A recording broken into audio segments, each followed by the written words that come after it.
բոլոր այդ բիզնես տրեյնինգները եւ այլն, ինչի հիման վրա են, այսպես կոչված լավագույն փորձերի հիման վրա են։ Լոգիկան որն է, ինչ որ մեկը ինչ որ մի բան արել է, հա, ստացվել է, դե կատարեք այդ նույնը, հա, ձեր մոտ կստացվի։ Հաշվի չի առնվում, ինչ պայմաններում է դա է։ Տես, եթե ինչ որ երևույթ, հա, հայտնվել է, ապա ինքը հայտնվել է ինչ որ պայմաններում։ Նրա հայտնվելու պայմանները եւ նրա գոյությունը պահպանելու եւ շարունակելու պայմանները պարտադիր չնույնն են։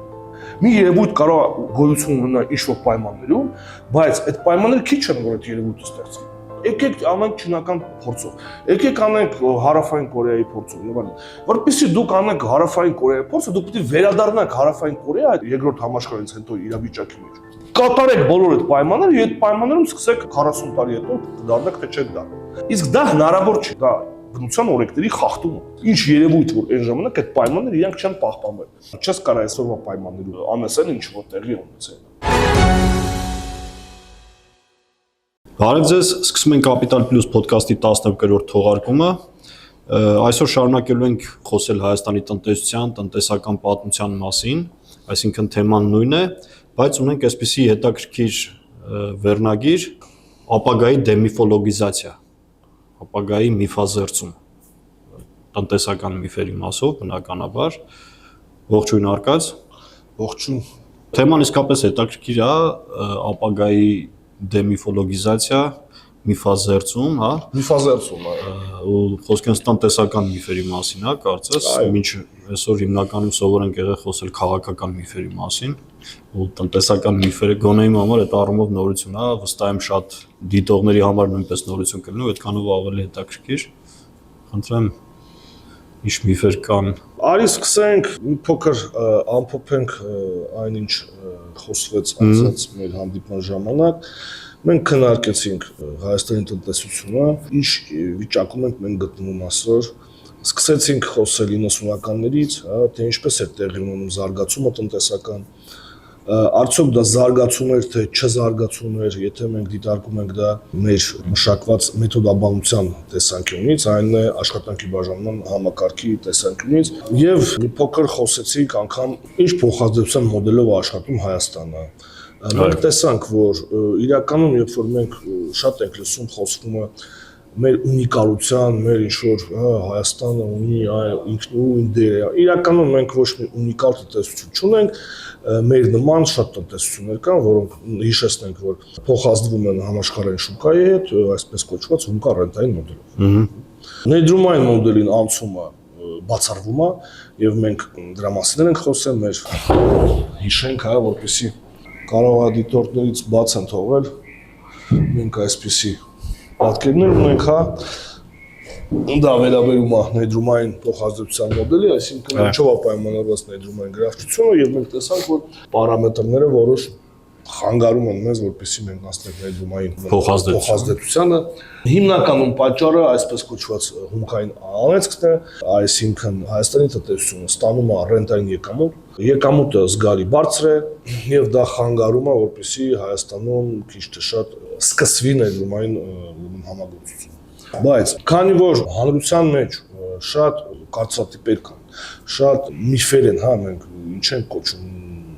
միֆազերծում, հա, որովհետեւ միֆեր կան կապված, իհարկե իրանք չեն ներկայացվում որպես միֆեր, այլ որպես առաջարկներ, ապա լավ, ասենք թե ընդունեցինք, հա, մենք ուրեմն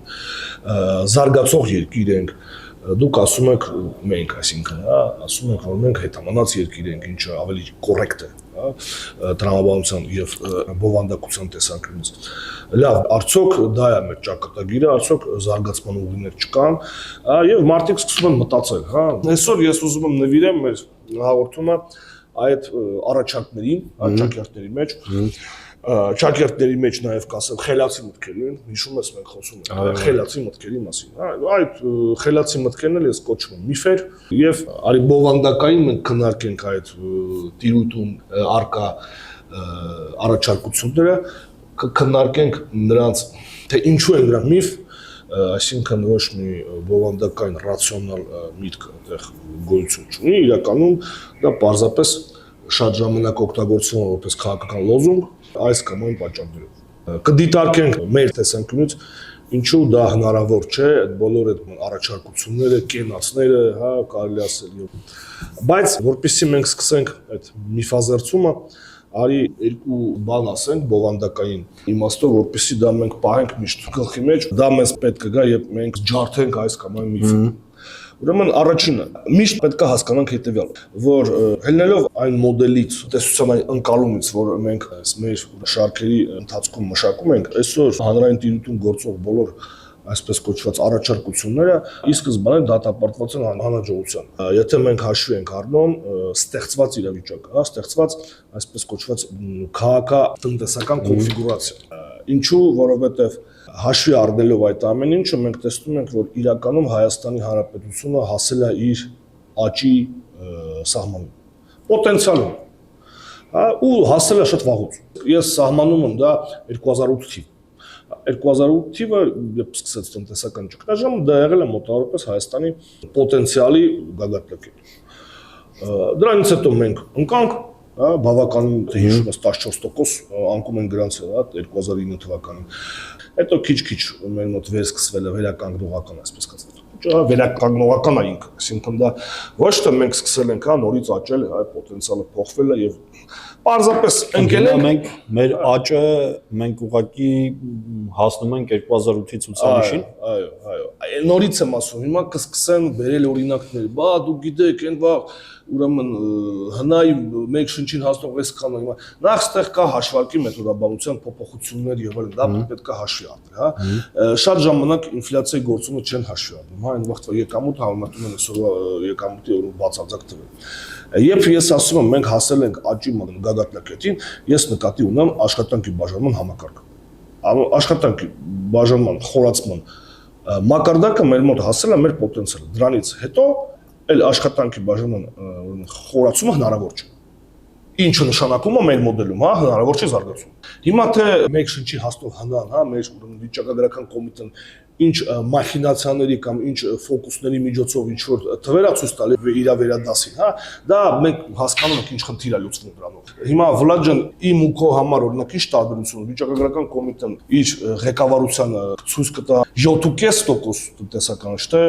8.4, հա, առանձնապես մեր կյանքի վրա դա չի ազդում։ Ինչու են միշտ մոլորը խոսում, ասում են աճը չի երևում մեր վրա, չէ, այտենց։ Այո, ասում են աճը կա, բայց ժողովրդի վրա դա չի երևում։ Այո, որտեվ աշխատանքի բաժանման խորացում տեղի չի ունենում, դրա համար էլ դուք չեք զգում այդ աճը, որտեվ դա իրական զարգացում չի, հա, դա թղթի վրա զարգացում է, հա, թվեր են ցույց տալի մարդիկ, հա, այսինքն կարելի է հաշվել այսպես, հաշվարկի մեթոդաբանությունը փոխում են, հա, ստացվում են ինչ-որ այլ թվեր։ Հա, ցույց են տալի մարդիկ, պարգևավճարներ են ստանում երևի դրա համար եւ այլն, բայց իրական, հա, զարգացում մենք չենք տեսնում։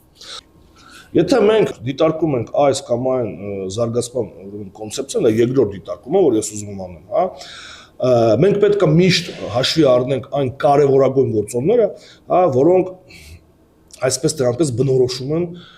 ցանկացած տնտեսության վիճակը, մասնավորապես Հայաստանի Հանրապետության վիճակը։ Ուրեմն այդ գործոնները ընդհանրապես երկուսն են։ Պայմանական դրանք կարելի է բաժանել երկու մասի, հա, տեսականը եւ գործնականը, հա, ասենց ասեմ։ Երկու գործոն, տեսական եւ գործնական։ Գործնականը հետեւյալն է, որ երբ մենք դիտարկում ենք ժամանակակից ցանկացած տնտեսություն, հա, մենք պետք է հաշվի առնենք գլոբալիզացիան։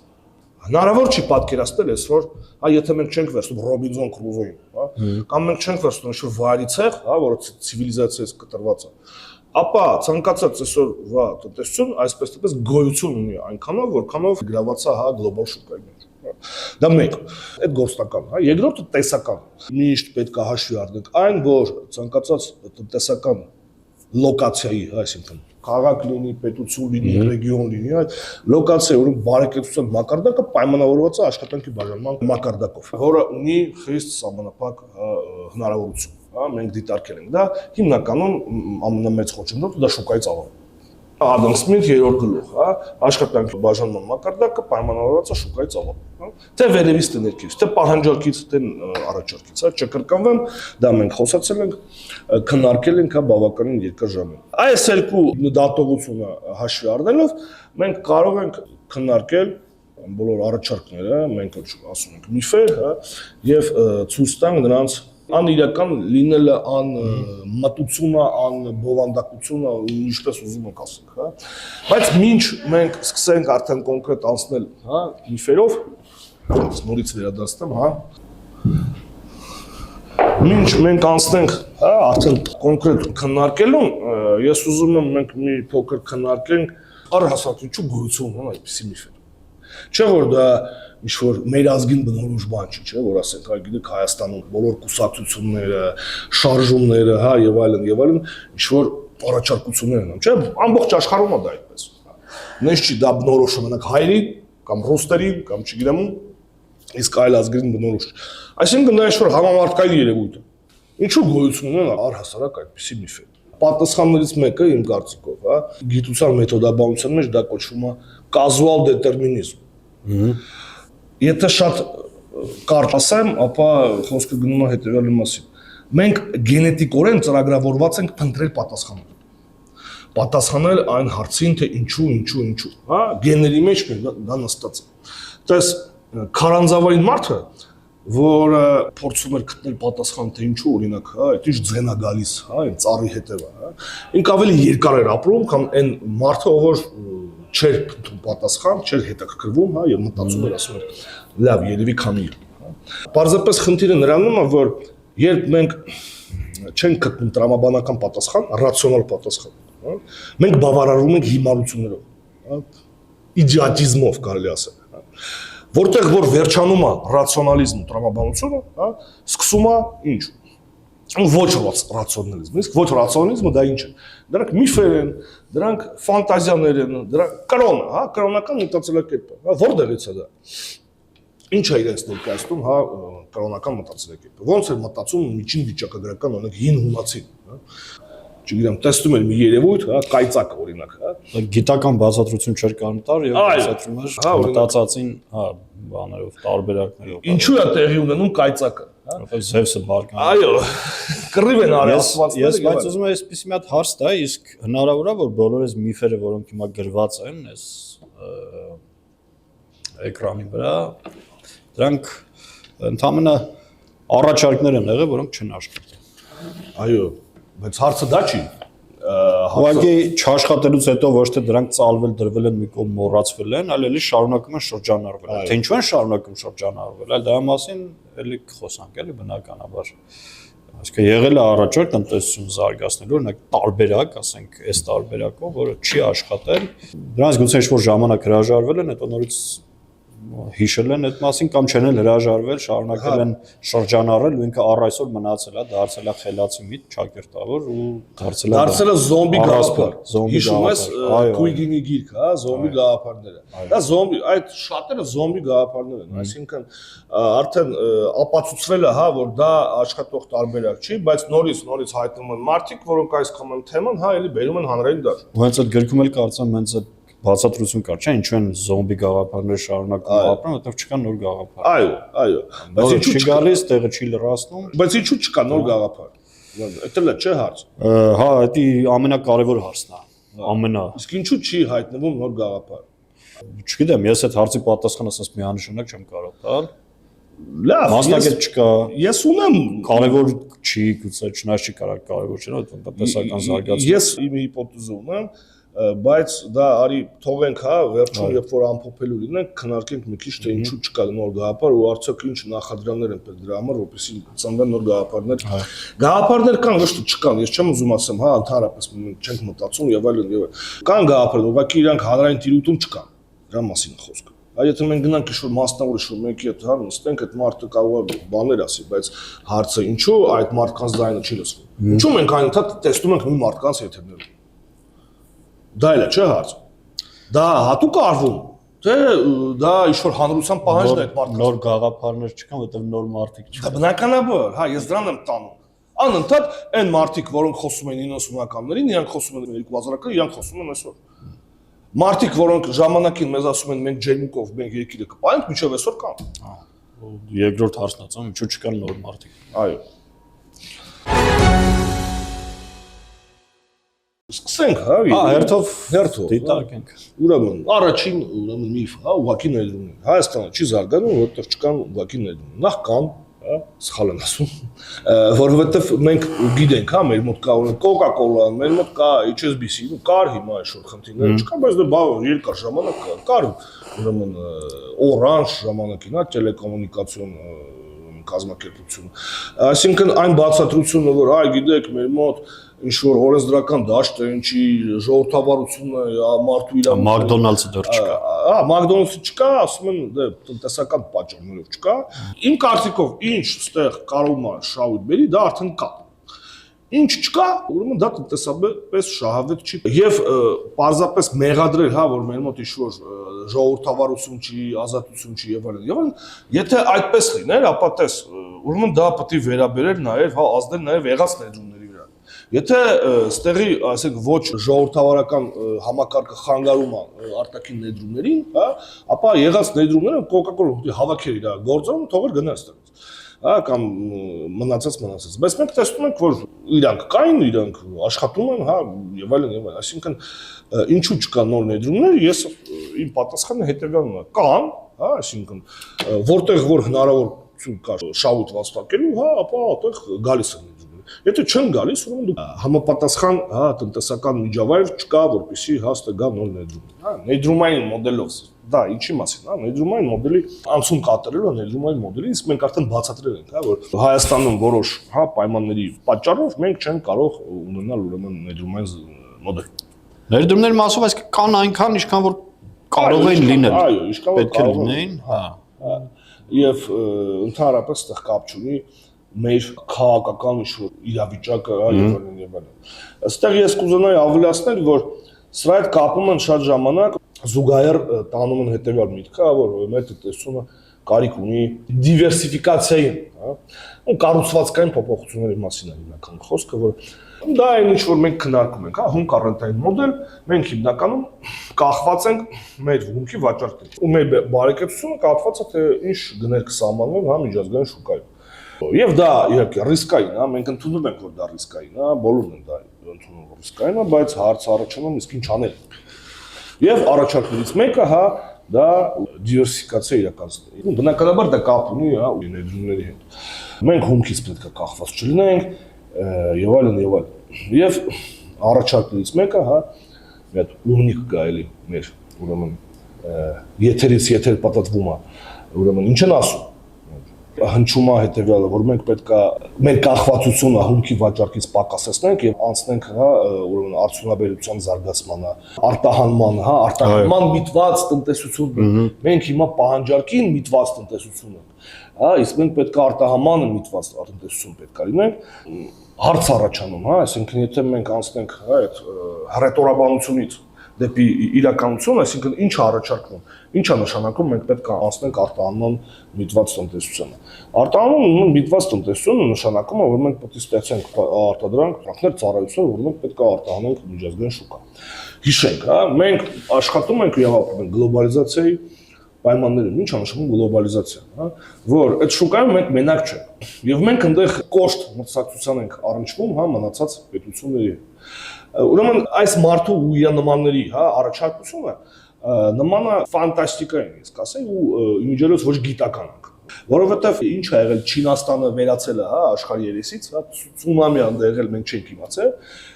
Եթե դու այսօր արտահանում ես միջազգային շուկա, դու իմացի, դու առաջինը առնվազն դու մտցում ես Չինաստանի հետ։ Այդ ինչ ես դու այսօր արտադրելու, հա, որ Չինաստանը այսօր չի կարող արտադրի։ Միացույց թե որակով, թե գնով, հա, մասնավորապես գնով։ Այս առաջարկը, հա, կաշխատի մենակ մի դեպքում, լաջը։ Եթե երկրագնդում հայտնվում են այլ մոլորակայիններ, հայկական ծագմամբ, որովհետև այլ կերպ չես կարող բացատրես ինչու պետք է իրանք նախընտրեն օրինակ հայկական ծագման, հա, արտադրանքը, բայց ոչ օրինակ չինականը, որ Դե այստեղ ես ինքս դրա մասին մտածել եմ, կարծում եմ Սփյուռքի գործոնը կա, եւ որը իհարկե մեծ մասշտաբների չի կարող բերի։ Այսինքն ինչ է նշանակում, օրինակ եթե Հայաստանը ԵՄ կարծեմ ինչ-որ որոշակի բաներ արտահանում է, ինչ-որ պահածոներ, սննդամթերք եւ այլն։ Պատկերացնում եմ այսպես, որ դա հնարավոր է վաճառվի այնտեղ, որտեղ հայ համայնք կա այդ երկրում ու ինչ-որ խանութում ու ԵՄ-ի որևէ երկրում ապրող սփյուռքա հայը, դրսի հայը, իմանալով որ սա Հայաստանի արտադրություն է, այսպես կարոտ ախտով, նոստալգիայով կամ այդ հայրենասիրական զգացումներից դրդված գնա ու գնի։ Եթե դա չեղավ, ապա գնելու է նա, որը որ ավելի որակյալ է, որը որ ավելի հայտնի բրենդ է, ավելի լավ մարքեթինգի արդյունք է կամ ավելի իհարկե ավելի էժան է։ Հա, Վլադ ջան, ես կարծում եմ, որ եթե այդ ստրատեգիան աշխատեր, հա ինքը արդեն կաշխատեր։ Վերջի վերջո 40 տարի անցել է։ Հասկանում եք, մենք 90-ականներում չենք, հա, որ ամորոշ վիճակը չգիտենք ինչ կդի ոնց կդի։ Բավականին ժամանակ անց է։ Քիչ թե շատ հայկական բիզնեսները կայացել։ Այսինքն մենք այսօր արդեն կարող ենք պատկերացնել, պատմություն կա, կարող ենք ուսումնասիրել եւ տեսնել ինչ աշխատում, ինչ չի աշխատում։ Իմ կարծիքով, եթե այդպիսի բան աշխատեր, ինքը արդեն կաշխատեր, հա, դեռ պետք չէր առանձին ինչ-որ պետական ֆինանսավորում դրա համար, հա, ինչ-որ պետությանը հատուկ ինչ-որ հսկողություն, հատուկ ուղղություն եւ այլն։ Այսինքն եթե մարդիկ հայերը տեսնեն, որ հնարավոր է այդպես զարգացնել բիզնեսը, իմ կարծիքով ինքը արդեն կզարգանա։ Եթե չի զարգացել 35 տարվա մեջ արդեն, հա, իմ կարծիքով դա ուրեմն այդ ռազմավարությունը չի աշխատում։ Այսինքն կամ այդ սպառումը շատ փոքր է, հա, այսինքն հայ համայնքները այդքան մեծ չի, հա, որ կամ հայ համայնքը եթե անգամ մեծ, ապա ինքը չի նախընտրում։ Տարբերություն չի դնում ավելի։ Կամ է զարգացել է, բայց բոլորովին այլ երկրներությամբ։ Հա, այո։ Մթերք Հայաստանը հիմնականում արտահանում է դեպի Ռուսաստան, բոլորը գիտեն։ Այո։ Այդտեղ ոչ մի նորություն չեմ ասում, էլի ես։ Ես վերադառնամ, հա, նախորդ մտքին, հա, որ այդ արտահանումը միտված բան եւ այլն, որ դա абսուրդ է, որովհետեւ տես կարող են հակադարձել հետեւելը։ Իսկ ինչու մենք չենք ստեղծում ինչ-որ որակյալ ապրանք, գնովեժան ապրանք, հա, որովհետեւ մենք կարողանանք մրցենք ապա նաեւ չինացիներին։ Եվ պնդում եմ, հա, որ մենք դրանով մենք կարողանանք ձերբազատվել մեր հումքային կախվածությունից։ Չնայած հիմա այդ մարտիկ առաջարկում են, պնդում են, որ մենք պետք է մեր հումքային ռեսուրսները օգտագործենք, հա, մեր ռազմավարությունը որը մենք պետք է հումքը վաճառենք, հա, եւ հումքից ստացված եկամուտը մենք ուղենք դեպի այդպիսի, հա,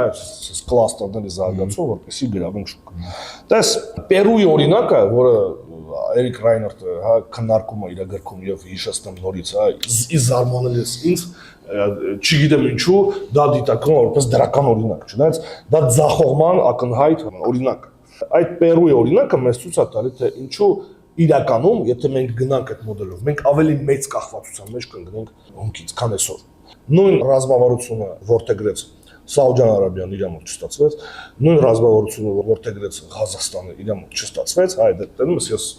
թվարկում եմ երկրներ, որոնք այդ նույն վիճակում են։ Մեկը բարեկեցիկ է, մեկը ոչ այդքան, մենք ավելի քիչ, բայց այսպես թե այնպես մենք բոլորս հա հումքարետային մոդելով աշխատող տնտեսություն ենք։ Որտեղ Սաուդյան Արաբիայի кейսը շատ հետաքրքիր է։ Ինքը առաջիններից մեկն էր, որ, ասած հայտնի օրինակ է, որ այդ հարցը դրեց, որ ինչքան մենք կարող ենք կախված լինել նավթից, մենք պետք է դիվերսիֆիկացիա իրականացնենք եւ փորձեց ստեղծել վերամշակման արդյունաբերություն։ Ստեղծումը բնականաբար պահանջում է մեծ դրամական հոսքեր, ինքը ինչ է անում, նավթի վաճառքը, վաճառքից ստացված եկամուտը ուղղում էր դեպի այդ ուրեմն արդյունաբերությունը ստեղծել։ Ստեղծեց, հա, ինչ-որ բաներ, բայց տես, հա, Սաուդյան Արաբիայի շուկա շատ փոքր։ Սահմանափակվել Սաուդյան Արաբիայով դու չես գա։ Դու ուզես չուզես, պետք է դու զգաս միջազգային շուկա։ Միջազգային շուկամ դու ես գալի, դու մրցունակ չես։ Դու մրցունակ չես, դա նշանակում է դու կրում ես վնասներ։ Ինչ անում Սաուդյան Արաբիայի կառավարությունը։ Ինձ թվում է սուբսիդավոր է, հա։ Այսինքն նավթի վաճառքից, հա, եկամուտները։ Բացի դրանից, որ ծածկում է այդ կլաստերները ստեղծման վրա, ինքը նաև ծածկում է իրենց վնասները։ Ծածկում է միջև տեսնե ինչ կլինի, հա, ու հասավ դրան, որ Սաուդյան Արաբիայի բյուջեն բալանսավորվում է պայմանով, որ նավթի բարելի գին արժի $90։ $90 պետք է լինի նավթի գին, որովհետեւ ինքը զրո լինի։ Այսինքն ինքը վնասներ էր կրում, այսինքն եթե նավթի գինը 90 չի, դու պետք է ավելի շատ նավթ արձանանես, հա, որպեսզի կարողանաս վնասները ծածկել։ Հիմա ինչ կլինի մեր մոտ, հա, եթե այդ ումնիկներին մենք լսենք, որոնք այդ առաջարկում են այդ բաները։ Ես չգիտեմ, ժողովուրդ, եկեք գոնե 2-3 քայլ առաջ մտածենք, էլի, մի քայլ առաջ չմտածենք, եկեք հումքից ստացված օգուտները ուղենք դեպի արտահանմանը ուղղված, հա, ոլորտները։ Այդ առաջի քայլը, արի նայենք երկրորդ, երրորդ քայլում ինչ այլն։ Տես դու ստեղծելու ես ինչ-որ արտադրություն, բան չունեմ ասում, ինչ-որ մի բան կստեղծվի։ Ուզես չուզես Հայաստանի փոքր տնտեսությունում դու դա չես կարող վաճառել։ Հա, ուզես չուզես պետք է դու զգաս արտասահմանյան շուկան։ Չգիտեմ, այսօր դժգոհ ենք ԵԱՏՄ-ից, չէ՞, ինչ-որ ԵԱՏՄ-ն ինչ-որ մի հատ շուկա է, որտեղ քիչ թե շատ կարող է ռազմավարություն աշխատել։ Ընդ չգիտեմ։ պայմաններով, որովհետև ինչու Ռուսաստանը հրաժարվի նորից, հա, չինականից հանուն մեզ։ Էդ էլ է հարցը, դե պետք է գնանք այնտեղ, չգիտեմ, լուրջ քննարկումներ ունենք, պայմանավորվածություն ձեռք բերենք, որ գոնե հարգելիներս մենք կլաստեր ենք ստեղծում, մենք լուրջ փող ենք դնում, գոնե մեզ կվոտա տվեք, որ կամ չոր մենք կարողանանք ձեր շուկայում 10 տարի աշխատենք եւ այլն եւ այլն եւ այլն։ Շուտ քաղաքական զրույցներ պետք է գնան, հա, որպեսզի մենք այդ էլ պայմանակ մենք էլ այսօր անգամ մտածում ենք ինչ-որ դուրս գալու մասին կամ ինչ-որ մտքեր կան գնանք եւ այլն եւ այլն։ Լավ, ես այդ դնում եմ մի կողմ, ասենք ենթադրենք ելնելու ենք այսօրվա իրավիճակից։ Մենք դուրս ենք անում մեր արտադրանքով համաշխարհային շուկա։ Ինքը մրցունակ չէ, հա։ Ինչ է սկսվում, ինչ է տեղի ունենում։ Այդ գործարանները, այդ կազմակերպությունը կրելու են վնասներ, հա։ Պետությունը, հա, պետք է ինչ անի, հա, պետք է ֆինանսավորի այդ վնասները։ Ինչով է ինքը ֆինանսավորելու։ Ну, բնականաբար, որպեսի խուսափի փողոցային բունտերից բանը հարկեր բարձրացնելը չի ստացվի, բերը դնելու են նորից, հա, միակ մեր աղբյուրը եկամուտի, հա, դա մեր հանքարդյունաբերությունն։ Այսինքն ել ավելի շատ, հա, մենք սկսելու ենք օգտագործել, հա, մեր հանածությունները։ Դրան է բերելու։ Այսինքն մենք իբր թե ուզում ենք ձերբազատվենք, հա, ասենք կախվածությունից, իսկ ձեր որդեգրված ռազմավարությունը բերում է ել ավելի մեծ կախվածության։ Սա է իրական պատկերը։ Հաջողված օրինակներ կան, բայց դա հաջողված բացառություններ ոչ։ Տես, նույն Դուբայի օրինակն են շատ բերում, որ Միացյալ Էմիրությունները նավթադոլարներ ուղղեց ստեղծեց տուրիստական մեծ քաղաք, որ հիմա եկամուտա բերում նաև իրան։ Տես, մենք չգիտենք, ոչ մեկ չի հաշվել, նենց ոնց որ պետք է հաշվել։ Մենք չգիտենք ինչքան նավթ է դրվել, հա, ինչքան եկամուտ է դրվել տուրիստական այդ հատվածը, կլաստերը ստեղծելու համար, ինչ եկամուտ, հա, եկամուտ բերում։ Արդյոք եկամուտը ծածկում է այդ կատարված ծախսերը։ Թե այդ ծախսերը փոխհատուցվում են նավթի վաճառքից։ Այո, որ Դուբայը սկսի չվաճառել նավթը կամ նավթի գների կտրուկ ընկնի, այդ վաղ մենք կտեսնենք ինքը շահութա բերա թե չէ։ Իմ կարծիքով ոչ։ Իմ կարծիքով մինչև հիմա դա այդ ամեն ինչը նավթի վրա է։ Չնայած այո, կարող է կողքից ինչ-որ կա հոսք։ Ես կասկածում եմ, որ դու տեսել ես Դուբայը։ Այս ամեն ինչը կարա տուրիստից եկած փողերով։ Հա չէ, որ այնտեղ հաստատ մեծ ռեսուրսներ է տրվում պետության կողմից, այսինքն իրան գեր ժամանակակից քաղաք դարձնելու եւ պահելու համար դրանում ես չեմ կասկածում։ Չնայած ես էլի տվյալներ չունեմ, հաշվարկներ չունեմ, բայց ենթադրում եմ։ Դա այդ եմ ասում, հիմա դժվար է գնահատել, ես չեմ ուզում, հա։ Այսինքն Դուբայը սուբսիդավորվում է, էլի, եթե կարելի է այսպես ասել։ Այո։ Պետական բյուջեը սուբսիդավորվում։ Միանշան սուբսիդ։ Ասում եմ, ճիշտ է նավթի գները, հա, կտեսնենք։ Տես Սաուդյան Արաբիայի օրինակը դա վես ապացուցում է։ Ղազախստանի օրինակը, հա, ես չասեցի, բայց Ղազախստանը մոտավորապես ворթեգրեց նույն ռազմավարությունը, Նազարբաևը դեռ, դա շատ վաղուց իրանք ունեն ստրատեգիա 2020, վաղուց մինչև 2020 ուրեմն թիվը իրանք պիտի դառնային։ Հա, Հայաստանում մեկ էր այդպես։ Դա այդ բոլորն էին, չէ՞։ 20 ռազմավարություն։ Այդ բանն է, այդ ուրեմն այդ միֆից ստեղծված ուրեմն քաղաքականություն, որ մենք պիտի դառնանք արդյունաբերական լուրջ, հա, շուտ տնտեսություն։ Սաուդյան Արաբիան չդարավ, Ղազախստանը չդարավ։ Այդ ծրագիրը իր նպատակներին չհասավ։ Վերջում գիտես ինչ որոշեց անի Ղազախստանը, հիմա գիտես ինչ անում են։ Լրիվ հակառակը։ Ամեն ծնված երեխային պետությունը հաշվին ուղղում է գումար։ Պայմանավորված սենց։ Ամբողջ ստացած մեր ռեսուրսներից գումարը մենք ոչ մի բան չենք բացում, մենք հասկանում ենք պետությունը դες կառավարությունը գոնե ընդունել է, հա, որ դա հնարավոր չէ ու ազնիվ է իր քաղաքացիների հանդեպ։ Ասում է ժողովուրդ ջան, ես չեմ կարող այս նավթային, հա, ռեսուրսից ստացված եկամուտով ստեղծեմ ձեր համար, չգիտեմ, արդյունաբերություն։ Չհնարավոր չէ։ Իդրա համար ես վերադարձնում ձեզ այդ փողը։ Ասում եմ ամեն մեկին բացում եմ այսքան գումարի, հա, հաշիվ։ Դու կարող ես այդ բանը ծախսել բժշկության, կրթության, հա, հիպոթեկի, հա, ինչ-որ ծածկել, ինչ-որ բան գրա։ Ну, մեծ գումար է մի քիչ շուտ։ Ну, մոտարպես նույն բան ունի Ռուսաստանը, ընդ մատերինսկի կապիտալ գաղափարը, պրոստո ինքը շատ կետային է, հա։ Ստեղ մի քիչ ավելի լայն, հա, ավելի լայն սպեկտր դու կարաս օգտվես, ամեն ինչ թե ինչ որ քեզ պետք է։ Բժշկություն, կրթությունը։ Վերցրա անգել, ես պետությունում դու իմ քաղաքացին ես, արքես փող, ինչ ուզում ես արա։ Ինձ դից բան մի ուզի։ Ես ոչ մի բան չեմ կարող։ Ինքը ճիշտ է, ինքը այդքանով ազնիվ է։ Ես կարծում եմ, որ ստեղծված իրավիճակում միակ ռացիոնալ որոշումը դա է։ Չնայած ինքը կարող է որոշ մարդկանց դուր չգոսել։ Չէ, պետությունը պետք է մտածի զարգացնի։ Մտածում է, մեկը չի ստացվում։ Փոխարենը, հա, այդ փողերը տակ քամում, ոնց որ անում է Դուբայը, ոնց որ անում է Սաուդյան Արաբիան, չնայած իրենք մասամբ իրանք էլ չէ ծնված երեխել այսքան գումար։ Դա կարծում Իրանց, հա, բայց ամեն դեպքում այն մնացած գումարը, հա, դա փոշանում է։ Դա գնում դառնում է վնասներ, հա, ել ավելի մխրճվում, հա, այդ կախվածության մեջ։ Դու ասացիր, արդյոք չկան հաջողությունների, հա, օրինակներ։ Հիմա չկա, ժամանակին եղել է։ Հիշում ես, երբ մենք քննարկում ենք Ռայներտին, Հաջունչանգին, հա, որ իրանք այսպես կոչված զարգացման տնտեսագիտության կողմնակիցները, հա, այսօրվա ժամանակից տնտեսագիտությանը քննադատողները, օպոզիցիոներները, այսպես ասենք։ Նրանց մոդելի, հա, զարգացման մոդելի հիմքում իրականում մենք այն ժամանակ, ուղղակի ժամանակ չունենք, ես այդքան ծավալվեի օրինակներ եմ բերում, ասում ինչ աշխատում էր ժամանակին, հա, հիմա չի աշխատում։ Ռայներտը խառնում է, հա, իր համար այդ սկզբունքները ունիվերսալ են։ Ինչը խիստ սխալ է։ Այսինքն ինքը կարծում է, որ այդ ինդուստրիալիզացիան, հա, այդ պրոտեկցիոնիզմը ինքը միշտ աշխատող մոդել է։ Որովհետև ժամանակին աշխատել է։ Հա, եթե ինքը ժամանակին աշխատել է, ինչու՞ դա ամենամեծ, ամենակոպիտ սխալն է, հա, որ մարդիկ ընդհանրապես անում են, հա, մտածելով, որ կան ինչ-որ ունիվերսալ, հա, կան իհարկե ունիվերսալ օրինաչափություններ եւ այլն, բայց դա հիմնականում ֆիզիկայում են, հա, այսինքն անշուշ բնությունը, բան եւ այլն։ Մարդկային, ուրեմն հասարակությունների զարգացման եւ այլն, մենք միշտ հանդիպում ենք երևույթների, երբ մի անգամ եղած, հա, փորձը, հա, հաջող փորձը հնարավոր չի կրկնել։ Բոլոր այդ բիզնես տրեյնինգները եւ այլն, ինչի հիման վրա են, հա, այսպես կոչված լավագույն փորձերի հիման վրա են, հա, դու գիտես, այսօրվա MBA ծրագրեր, որ վերստաս բովանդակությունը, հա, լավ, եկեք ուսումնասիրեք լավագույն փորձ։ Լոգիկան որն է, ինչ որ մեկը ինչ որ մի բան արել է, հա, ստացվել է, դա կատարեք այդ նույնը, հա, ձեր մոտ կստացվի։ Հաշվի չի առնվում, ինչ պայմաններում է դա եղել։ Տես, եթե ինչ-որ երևույթ, հա, հայտնվել է, ապա ինքը հայտնվել է ինչ-որ պայմաններում։ Նրա հայտնվելու պայմանները եւ նրա գոյությունը պահպանելու եւ շարունակելու պայմանները պարտադիր չնույնն են։ Մի երևույթ կարող է գոյություն ունենալ ինչ-որ պայմաններում, բայց այդ պայմանները քիչ են, որ այդ երևույթը ստեղծվի։ Օրինակ բերեմ, հա, եթե օրինակ հիմա մարդկությունը, հա, կենդանությունը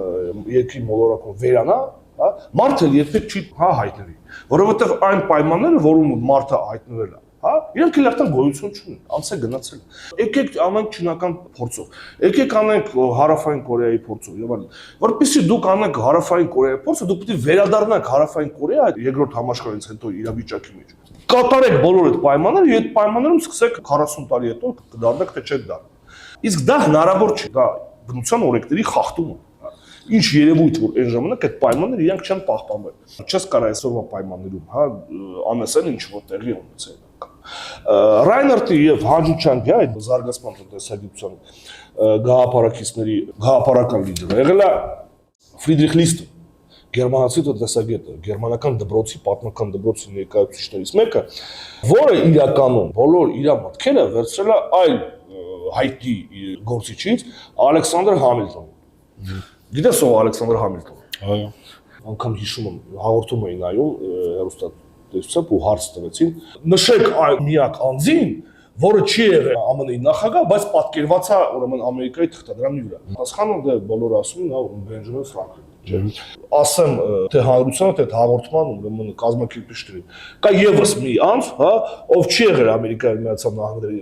նախագահ, բայց պատկերված է Ամերիկայի ուրեմն դոլարային թղթադրամի վրա։ Ալեքսանդր Համիլտոն, հա, 10 անոցի վրա է, 10 դոլարանոց կուպյուրայի վրա է։ Ինչով է ինքը հայտնի, ինքը եղել է այսպես կոչված ֆինանսների նախարար Ամերիկայի Միացյալ Նահանգների առաջին ֆինանսների նախարար։ Միացյալ Նահանգներում իսկ դա 19-րդ դարի սկիզբն էր։ Մոտավորապես այն ինչի մասին որ մենք հիմա խոսում ենք Հայաստանի հետ կապված, խոսում էին ամերիկացիները։ Ամերիկացիները ունեն կախվածություն, հա, Բրիտանիայից ընդ եւ մտածում էին, իրանք ունեին զարգացած հարավ, հա, որը ինչ էր անում, ինչով էր զարգացած, մատակարարուն հումք Բրիտանիայի կայսրությամբ։ Եվ հարց էր առաջանում, արդյոք այդպես հնարավոր է զարգանալ, հա, որովհետեւ անգլիացիները մեծ շահագործում են, հա, եւ այլն։ Մենք հումքային կցորդ ենք, հա, Բրիտանիայի։ Ինչ կարելի անել, որպեսզի մենք չդառնանք հումքային կցորդ եւ կար երկու կարծիք, ուրեմն այդ կցորդության պաշտպանը, հա, ջատագովը, եղել է Ջեֆերսոն։ Դες երկու բևեռ Թոմաս Ջեֆերսոն եւ Ալեքսանդր Համիլտոն։ Ջեֆերսոնը գիտեն բոլորը, Ջեֆերսոնը լուրջ հեղինակություն էր, հա, Ամերիկայի establishment-ի մեջ ու առհասարակ հանրության մեջ, որովհետեւ նախագահ է եղել, Կախության հռչակագրի հեղինակներից է եղել, համարվում է հիմնադիր հայրերից։ Հիմնադիր հայրերից մեկ։ Ով էր Համիլտոնը, ուրեմն Ջեֆերսոնի մոտ ոչ ոք կարելի ասել, հա, ասենց ընդհանրապես իրար կողքը չէին կարող կանգնեցնել։ Բայց Համիլտոնը եղել է այսպես կոչված, հա, այն ինչ որ մենք ասում ենք ինդուստրիալիզացիայի ջատագովն։ Ասում ենք մենք պետք է հրաժարվենք, հա, այդ հունկային կցորդ լինելուց եւ զարգացնենք ներքին արդյունաբերությունը, իսկ այն ժամանակ ինչու է ինքը դա պնդում եւ դա պետք է արվեր, որովհետեւ Բրիտանիան արգելում էր իր գաղութներին իրենց մոտ արդյունաբերություն զարգացնել։ Դուք պետք է զարգացնեք ձեր մոտ հունկ արտահանելը, հա, եւ մեզնից պետք է գնանք արդեն պատրաստել արտադրենք։ Այն ինչ որ մեզ այսօր ասում է պայմանական համաշխարհային բանկը։ Մոտավորապես նույն բանն ասում։ Ասում է սա ձեռնտու չի, սա շահութաբեր չի, ի՞նչ է շահութաբեր, հունկ արտահանել, հունկ արտահանենք։ Հա Այն ինչ բրիտանական թագավորությունը ասում է իր քաղաքների։ Այո, օրենքով համաշխարհային բանկը ասում է։ Այո, օրենքով զարգացող երկրներ։ Եթե մեկը ասում է, ես չգիտեմ, Շարլեմանն ասում պայմանական չեմ սիրում ինչ բաներ եմ ասում իրանց անարդար եմ իրանց։ Բացեք օրենսդրություն օրենքով, ուրեմն Բրիտանիայի կասությունը արգելում իր գաղութներում, ուրեմն արդյունաբերությամբ զբաղվել նույնիսկ Ամերիկայում, որը սովորական գաղութ է, ոչ բանով չի տարբերվում մնացած գաղութներ։ Ոնց են դա բացատրում ու միջև այսօր բացատրում։ Հա, կա Դավիթ Ռիկարդոյի տեսություն, Ռիկարդոյի շուտ դասական քաղաքտնտեսագետ, Մարքսի ուրեմն կուրքը, չգիտեմ ինչու տենց էլ իմ համար դա զարմանալի է, թե ինչու ենք Մարքսը ինչու է տենց իրան սիրում, հա, որտեղից է այդ սերը։ Դավիթ Ռիկարդոն ուներ իր կոնցեպտը համաշխարհային առևտրի, միջազգային առևտրի, որը կոչվում էր համեմատական առավելությունների, որտեղ որ ներկայացնում էր հետևյալը. ամեն երկիր պետք է ուրեմն զբաղվի ու կենտրոնանա նրա վրա, ինչը որ իր մոտ ավելի լավ է ստացվում, քան մնացածների մոտ, հա։ Եթե քո մոտ հունք է, ապա դու հունքով ես զբաղվում եւ պատրաստի արտադրանքը, դա բերում է ընդհանուր ուրեմն բարեկեցության։ Ուրեմն խիստ քննադատում էին Ռիկարդոյին։ Համիլտոնը ընդհանրապես արգելում էր Ռիկարդոյի գրքերը Ամերիկայում, ասում էր սա վնասաբեր է, սա մեր համ։ Սա ասում է իրանց համար է ձեռ տալի։ Դա Բրիտանիայի կայսրության, քանի որ ինքը առաջադեմ տեխնոլոգիապես առաջադեմ զարգացած եկել, դա իրանց ձեռ է տալիս։ Դա գաղութներին ձեռ չի տալի, որովհետև տես լիստը ինչ է ասում, ինքը արդեն տեսական մակարդակով ասում էր հետևը, ասում է ընդհանուր առմամբ Ռիկարդոն ճիշտ ասում։ Եթե մենք զուտ մաթեմատիկորեն նայենք, հա, թվերը համադրենք, ապա ինքը ճիշտ ասում։ Եթե դու ռեսուրսները վերաբաշխում ես այդպես, ապա ընդհանուր ստեղծվում արդյունք, մեծ արդյունք կան հակառակ բառը։ Բայց ասում եմ, եկեք մենք դինամիկայում նայենք։ Ինչ է լինելու օրինակ 100 տարի հետո։ Ասում եմ, եթե երկիրը մասնագիտանում է հումքի վրա, իսկ մյուսը մասնագիտանում է տեխնոլոգիաների վրա, ասում եմ 100 տարի հետո այդ երկիրը տենց էլ մնալու է աղքատ, ինքը չի զարգանալու։ Իսկ այն երկիրը ավելի առաջ է գնում։ Քանի որ, հա, Համիլտոնը եղել է ինդուստրիալիզացիայի կողմնակիցը, նրա գաղափարը եղել է այսպես կոչված infant industry գաղափարը։ Infant նշանակում է փոքր երեխա, այսինքն ինֆանտիլ էլ։ Հա։ Այսինքն գաղափարը ինչու՞մն է։ Ասում է, այո, մենք այսօր մրցունակ չենք, մեր արդյունաբերությունը մրցունակ չէ այսօր համաշխարհային շուկայում, Բրիտանիայի թվով։ Բայց ասում է, որտեղ ինքը փոքր է, մենք պետք է փակենք մեր սահմանը։ Չթողենք այլ պետությունները մեր հետ մրցեն։ Մենք իրան մեծացնենք, հա։ Հետո որ ինքը մեծանա, նոր արդեն կթողենք իրան հայ։ Ինչ են այդ օրինակը բերում ինֆանտ, հա, որ ոնց որ երեխա է, չէ։ Երեխան որ ծնվում է, ու մենք իրան չենք ասում գնա քո համար ապրուստ ճարի, հա, քթի աշխատի, հա, մենք ինչ ենք անում, մենք իր վրա ծախսում ենք, այո, մենք սկզբնական ինքը մեզի շահույթ չի բերում, ինքը ընդհանրապես ծախս անում ենք, հա, մենք իրան մեծացնում ենք, տալիս ենք ուսման եւ այլն, հետո երբ որ ինքը մեծանում, ասում ենք, հա, գնա ընկեր, արդեն քո կյանքով ապրեք, մոտավորապես այդ նույն գաղափար։ Հիշեցնում որ, հա, Ջեֆերսոնը հակառակ գաղափարի կողմնակից էր, որովհետև ասում են ինքը պլանտացիաներ ուներ, բան ինքը տենց կայացած, հա, հարուստ հին պլանտատոր էր, հին պլանտատորներից էր, ասում են ինքը այդ գաղափարակիցն էր, բայց դա հարցը դա չի, դա հարցը է, որ օրինակ իմ համար միշտ ամերիկացիք, բայց ամեն դեպքում հետաքրքիր ժողովուրդ է, օրինակ ես հիմա այսպես Համիլտոնի ու Ջեֆերսոնի այդ кейսը իմ համար պատասխաններից է, թե ինչու օրինակ մենք չենք հասնում հարցում։ Ես վստահ եմ, Վլադ ջան, որ մեր մոտ եթե այդպիսի հարց կանգներ, ու լիներ Ջեֆերսոնի կարծիքը ու Համիլտոնի կարծիքը, 10-ից 10 ես չեմ կասկածում, հա, ուրեմն Ջեֆերսոնի կարծիքը կանցներ։ Բոլորը կընտրեին Ջեֆերսոնին։ Ամերիկայում ես չգիտեմ ոնց, հա, Ամերիկայի հանրությունը ընդունեց Համիլտոնի կարծիքը։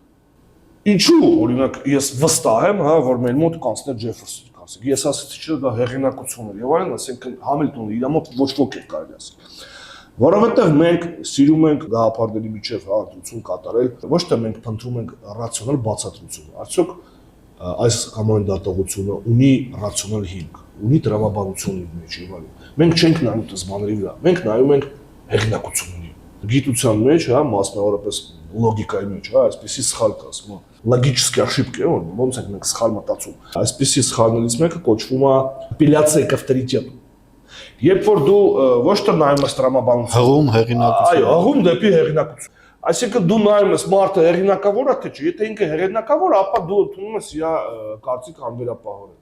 Ու ամենասուր, հա, դա արտահայտվում է անգամ, երբ որ այդ հեղինակությունը ոլորտի հեղինակությունը չի։ Հա, ամենաաբսուրդը, էլի եթե ինքը ոլորտի հեղինակությունը ասես, հա, բայց եթե մարդը անգամ ոլորտի հեղինակություն չի, հա, ապա պայմանական մեր մոտ իշոր հայտնի բժիշկ կա, հելնում ասում է, չգիտեմ, այս կամ այն կուսակցությունը դուք եսի ինչ, կամ դու եսի ինչ, հա։ Ասում են, օ, այս մարդը բժշկությունից ման ասած, ասում ես, ընկեր, բայց դու բժիշկ ես, չէ՞, այս մարդը բժիշկ է, դու ինչ հասկանում ես քաղաքականությունից, դու հասկանում ես տնտեսագիտությունից։ Լավ հասկացանք, հա, մեր մոտ երկիչներ, դե այսօր էլ արդեն բազմացել են, չէ՞, բլոգերներ կան, ոնց է դրանց կոչվում, ինֆլուենսերներ կան, չէ՞, այսօր արդեն, չէ՞, թազա մասնագիտություն է։ Ինֆլուենսեր։ Հա, ուրեմն, չգիտեմ, TV աստղեր, կինոյի աստղեր, բոլորը արտահայտվում են, թե օրինակ, չգիտեմ, Հայաստանի տնտեսությունը ոնց պետք է զարգանա։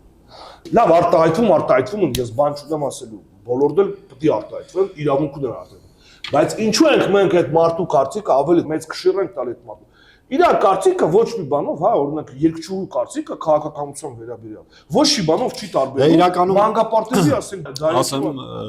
լավ կլիներ, որ ինֆլուենսերները մի քիչ տնտեսության պետարգրվեն։ Իրականում տնտեսական ինֆլուենսեր, հա, իրականում այդքան տնտեսական Հայաստանում չկա, եթե հետարգրվում են մենակ քաղաքականության, որովհետև այդ տրենդային է ավելի, քաղաքականությունը բոլորն են հասկանում քաղաքականությունից, այսպես ասած, տնտեսությունը փակ թեմա է ավելի։ Չէ, ես օրինակ եմ բերում, հա, որ հղում դեպի հեղինակությունը, դա շատ լուրջ սխալ է եւ այդտես ամերիկացիք իրանք փրկվեցին, հա, դրանից, չկատարեցին այդ սխալը, այո, գնացին ռացիոնալության հետևից, ոչ թե հեղինակության հետևից։ Ու դրանով, հա, վերջապես դրանից հետո Համիլտոնյան իր հայտնի զեկույցի մասին, հա, ինդուստրիայի մասին, հա, որ ինքը արեց։ Դրանից հետո ընդունվեց, հա, այդ գաղափարը եւ Ամերիկան սկսեց այդ ինդուստրիալիզացիայի փուլը, որը տևեց ամբողջ 19-րդ դարը, դրանից հետո հայտնվեցին Ռոթշիլդները, Ռոքֆելլերները, Ֆորդերը եւ այլն, չլներ։ Մեկ էլ իհարկե քաղաքացիական պատերազմը շատ մեծ դեր խաղաց, որը ավարտվեց Հյուսիսի հաղթանակով, եթե Հյուսիսի հաղթանակով չավարտվեր, դա հենց դրա մասին է, չէ, ինչի մասին է։ Ով էր հյուսիս, ով էր հարավ։ Այո, հյուսիսը դա արդյունաբերական մասն էր, իսկ հարավը պլանտատորների կամ հումքային մասը։ Ճիշտ է, հաղթեց հյուսիսը։ Բայց հյուսիսը ինչի դարավ, հյուսիսը չդավար ուր, հա։ Հիմնականում Համիլտոնի գաղափարների հիման վրա։ Եվ այսօր մենք ունենք այս Միացյալ Նահանգները, որոնք դուք բոլորդ գովում եք եւ այլն սիրում եք, ճիշտ եք անում։ Բայց տեսեք ոնց է դա եղել։ Այո, ինչի Ամերիկան նա չդարձավ որպես Բրազիլիան, որովհետեւ եթե կամ Հնդկաստանը, եթե ընդունվեր Ջեֆերսոնի գիծը, հա, ապա այսօրվա Միացյալ Նահանգները կլինեին կամ Բրազիլիան ու նմանապես ինչ-որ տնտեսություն։ Բրազիլիա կամ Հնդկաստան մեծ ռեսուրսային ինչ-որ երկիր, շատ ցածր կենսամակարդակով։ Հա։ Ամեն ինչ որ մենք հիմա նոր խոսեցինք, հա, այդ պնդումները տարածում են Էրիկ Ռայներթը եւ Հաջու Չանգը եւ բոլոր մնացած զարգացման տնտեսագիտության գաղափարիչները ասում են, որպեսզի ձեր բարեկեցությունը բարձրանա, իրականում ձեզ պետք է ոչ թե համաշխարհային բանկի խորհուրդները ազատականացրել ձեր մոտ ամեն ինչ արևտուր, ներդրումներ, կուրսը, ինֆլյացիան եւ այլն, այլ դուք պետքա փագեք, հա, ձեր պրոտեկցիոնիստ։ Դարպես ես մի հատ հարց ունեի հենց դրա մասին։ Պրոտեկցիոնիզմի վերջին հաջողված օրինակը ԽՍՀՄ-ն է եղել։ Հաջող կարելի ասել, այո։ Ոչ թե ամբողջ շրջանը, այլ բուն ինդուստրիալիզացիայի մասը։ Այո, վերջի հաջողված դրանից առաջ եղել է Ճապոնիա, Գերմանիա, Միացյալ Նահանգներ եւ ԽՍՀՄ։ Բայց ինչու, որովհետեւ նորից դա երբ ա եղել, հա, Ճապոնիա, Գերմանիա, Միացյալ Նահանգներ 19-րդ դար, ԽՍՀՄ 20-րդ դար, սա սկիզբ։ Վերջ փոխվել է տնտեսությունը, փոխվել է գլոբալիզացիայի մակարդակը, փոխվել է տեխնոլոգիաների մակարդակը։ Եթե դու կարողանում ես այն ինչ որ